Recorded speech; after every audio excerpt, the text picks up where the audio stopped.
are times where they're polling families and family-oriented events, are more than likely going to be consulting conservative-oriented families with liberals as the antithesis to this. Or excuse me, not the antithesis, the outlier. Well, I must say, in America today, even liberals still have Thanksgiving and Christmas dinners. We're not talking about Ash Wednesday. You know, so I think it's fair to say that this is fairly normative. But okay, it's again an example where we might. Let's go to another flashpoint in American life: gender. How many genders do you think there are? I think we need to make an important distinction right off the bat, because we should value clarity. There are two separate topics that are often conflated with one another in the same rhetoric. There's sex, that is biological, that is genitals. There is gender. Gender is identity. Gender is how you perform oneself. For example, I am cisgendered. I don't think there's a single individual in this room who would question, predicated on my appearance, that I identify as male. That is a sexual position. I also identify as a man. That is my gender identity. So to that end, I would say, as far as performativity goes, we perform a spectrum of genders. Okay, so hold on. So you agree there are only two sexes? Yeah, I'll agree. Well, barring extreme edges. Correct. Okay, fine. Right. Where a person has dual genitals. Okay, yes. Fine. So there are two sexes, but there is any number of genders? Yes, and importantly, I think we are unclear. Okay, so here's my response to you. Is that, first of all, gender is used with animals, not just humans. We don't ask animals how they identify. Is that fair? We have to agree on something. Yeah, but I would also fire back on that honeybees perform 3 separate genders. Okay, fine. So that's awesome. I mean, if we're going to be coordinating biology. No, right. But when a dog is born, you know, we don't wait until it identifies with a gender. So look, what the left has done, in my opinion, is it was always sex. When I was born, on birth certificate, it did not say gender, it said sex.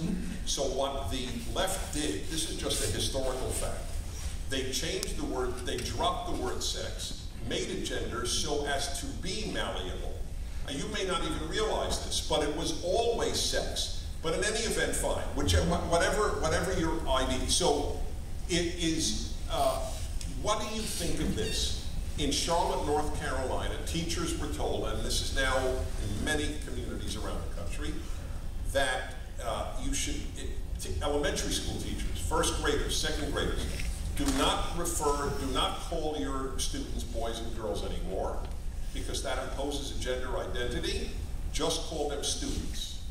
Do you agree with that policy? I think you and I are going to reach an agreement on this, but I'd like to follow back with a question before I answer. Yeah, please. Okay. Yeah. Cool. You are an individual who first and foremost values the sanctity of individuals, right? The individual above all else to express oneself and perform in society as they desire.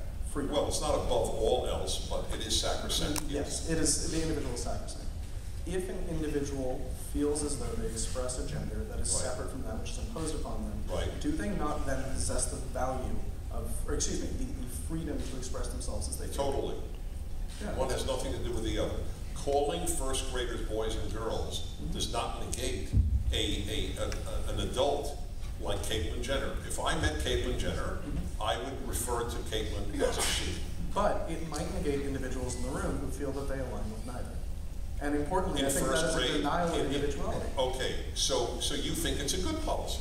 I think it's a great policy. Okay, I think, I'll be a bit severe here, it's not severe against you, obviously, on the issue. I think it's a form of child abuse. Really? Yes.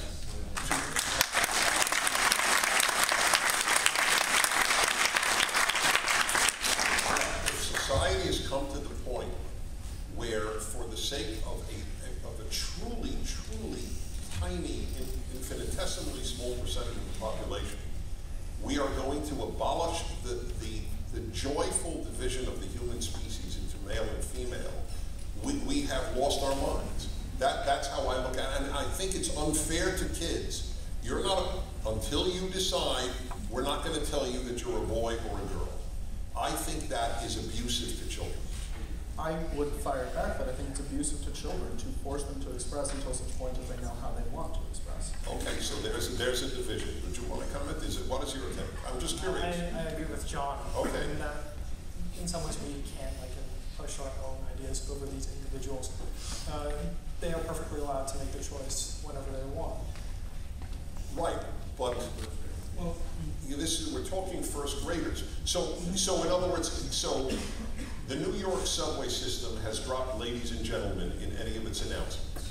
They follow the London Tube in doing that because that implies that we only have ladies and gentlemen on our subway, whereas we may have ladies and gentlemen and others.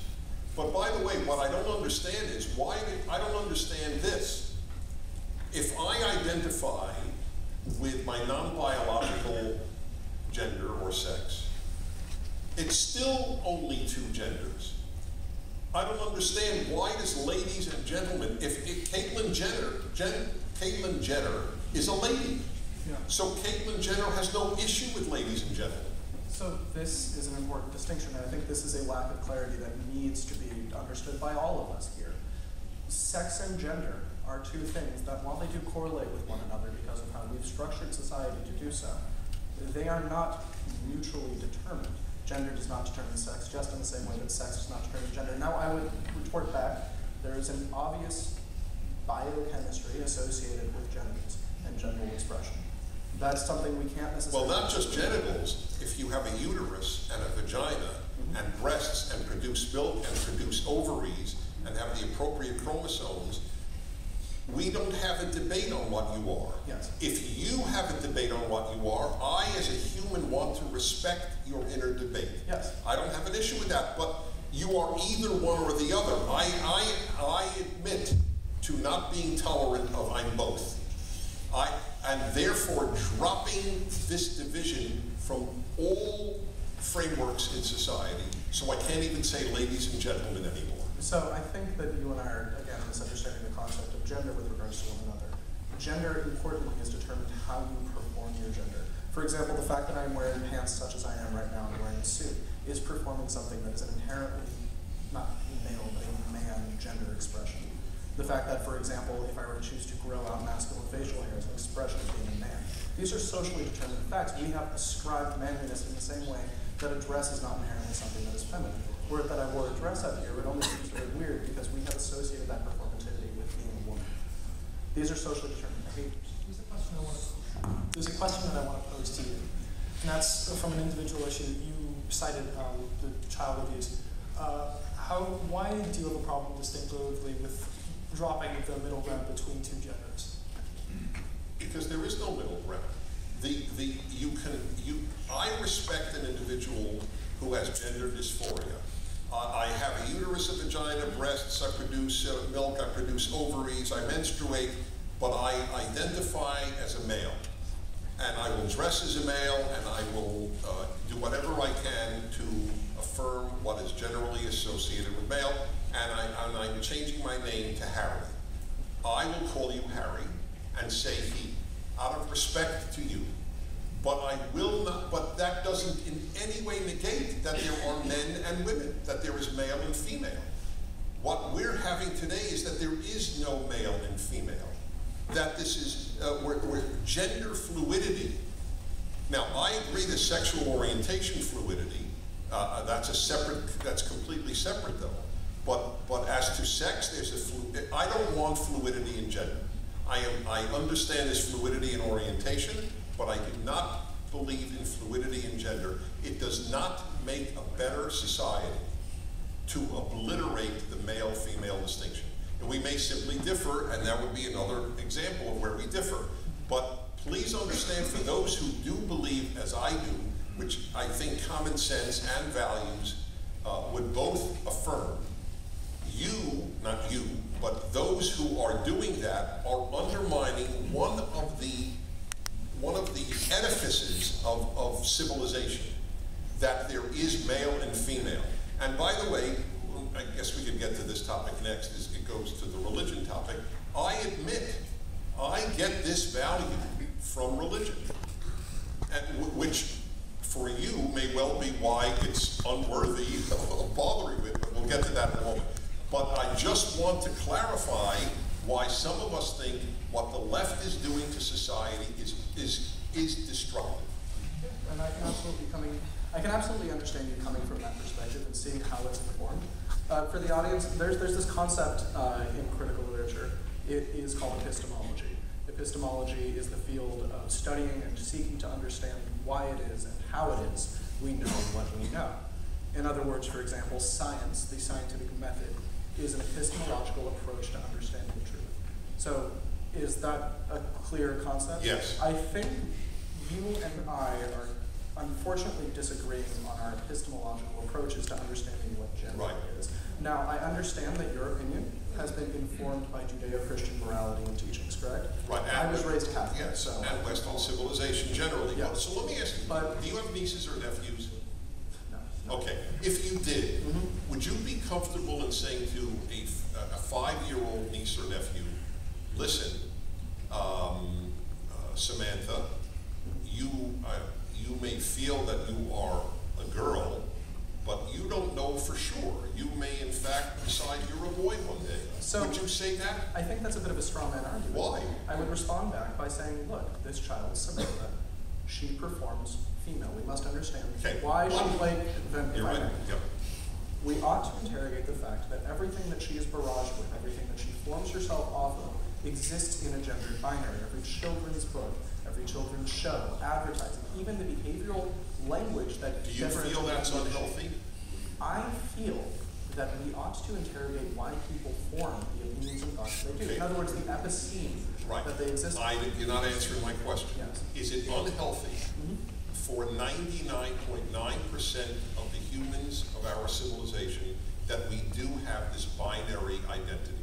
I'm going to tell that child, I'm going to tell this Samantha, you are allowed to play with whatever toys you want, wear whatever clothes make you comfortable and make you happy. You will perform whatever it is you wish to perform. I'm not going to make you adhere to a standard that I'm going to didact down to you. That is, in and of itself, an expression of gender identity.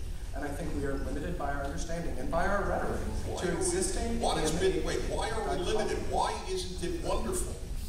I celebrate this division.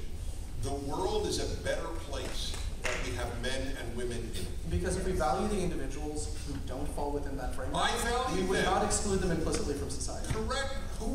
But that's a non sequitur. I'm not asking to exclude them from society. I said I honor whatever the individual will say, but you don't honor I honor the 0.001%. You don't honor the 99.99%. I would disagree.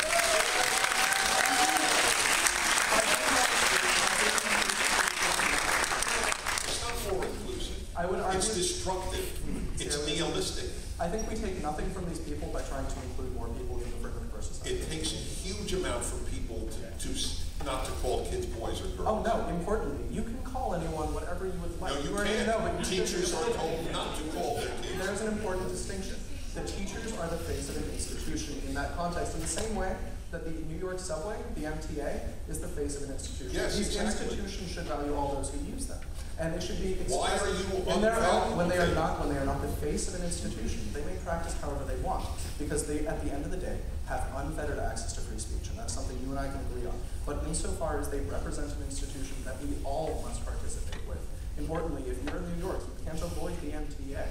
If you are all participating within that institution, it should try to be as inclusive as is possible. And if that means dropping gender from official statements that go. It doesn't include me. I am not a mere passenger. I am a male. It's utterly uninclusive. Well, I think it is uninclusive to the vast majority of us who identify as a lady or gentleman.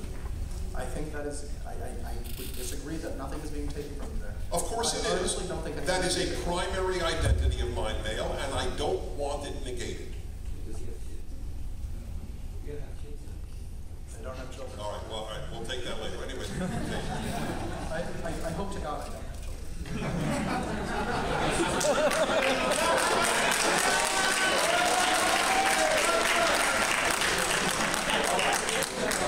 Ready to move on? Okay. So the University of California, I tweeted this out. By the way, I finally been persuaded I'm now tweeting regularly as of yesterday. So it's not appalling. record, but I take it now seriously. I tweeted out yesterday, and it got some degree of attention, that the University of California has issued a list of microaggressions. Included among them, as examples, is an official statement of this university, not Berkeley, the whole University of California, not just Berkeley. And here's an example of a racist microaggression. The only race I believe in is the human race. Do you think that that is a racist statement? Either of you? Okay. Before we delve into this, I figured we'd talk about this, so I actually looked at that tweet. You're missing important context for that statement. Namely, at the top of this document issued by the University of California, it explicitly says that these words, in their context, and not abstracted from that context, can constitute a microaggression. So, what? How? In that one specifically? Yeah, and I know you and I are going to disagree because that's fine. No. video on this. Yeah. Well, that's cheating. I'm sorry. Okay. Yeah, no, it was easier for us to do research on you than you on us. Okay, that's fair. But seriously, what? So, give me a context wherein the only race I care about or believe in is the human race. Yeah, absolutely. If you're trying to redress racial inequality in a specific circumstance, and you respond back, well, I understand what perspective you're coming from if you are black, brown, so on and so forth, and I can see that there is a disparity happening here that correlates to your racial identity, but the only race I believe in is the human race, then that trivializes important racial distinctions that have led to disadvantages being conferred to that individual. And that, while not explicitly a racist statement in and of itself, importantly furthers and justifies racist systems. Okay, so I'll ask you a question which just occurred to me. Yeah. Let us say in the 18th century, all whites had said, the only race I recognize is the human race. Do you think there would have or would not have been African slavery? There is a lot to unpack in that question. I'll respond back by pointing to the fact that CLR... I agree, there is a lot to unpack in that question. We are in agreement on that. So CLR James wrote a very interesting book called The Black Jacobins that details the history of the Haitian Revolution, the only real successful decolonial slave rebellion in the entire history of mankind. And he talked about the struggle as first and foremost one that was of class, and the way that class became weaponized was through the lens of race. So in that context, if one were to say, well, no, the only race I believe in is the human race, there's a distinct possibility they would have found some other justification for slavery. You can point, for example, to indentured servitude of individuals who were Irish, which at the time that granted were considered non-white, and in fact racially distinct from Aryans and Norwegian people, etc., Northern Europeans. But there is still far less of a phylogenetic difference. Well, as it happens, bonded indenture or indentured servitude was the way out of poverty for vast numbers of Europeans. And it also constituted an unfair labor practice tantamount to only an unfair labor practice from our perspective today, and judging the past by our perspective is, in my opinion, invalid, and that is the arrogance of our time that allows us to dismiss great people of the past, like George Washington and that's fair. Here's how I would respond to your previous question. There's a fascinating book called Racecraft by Barbara and Jane Fields. I might be messing up that name and I apologize, in which they investigate the fact that race is an invented category between human beings. I think we can all agree that there is no biological basis for a difference in race. And if we don't agree with that, I'm sorry, but I think you have been grossly misinformed. Now that being said, there is a very real effect of the invention of that race. Just because race is invented doesn't mean the consequences of that invention of race aren't real. For example, if you are born black in the United States, you are more than likely going to be born in a lower class positionality than an individual who was born like myself, white, for example. That is something that we very seriously need to redress. It doesn't matter that there is no difference in race between somebody who is black and white because race is invented. The fact of the matter is, the invention of that race has led to very real, non-invented consequences. And we need to interrogate those consequences. So if we say the only race we see in the human race in this context, with our contemporary systems of morality and apply that to the past, it doesn't take into account that race had happened. So as a general statement, an individual whose only affirmation of race is the human race, you think that's an unhealthy view?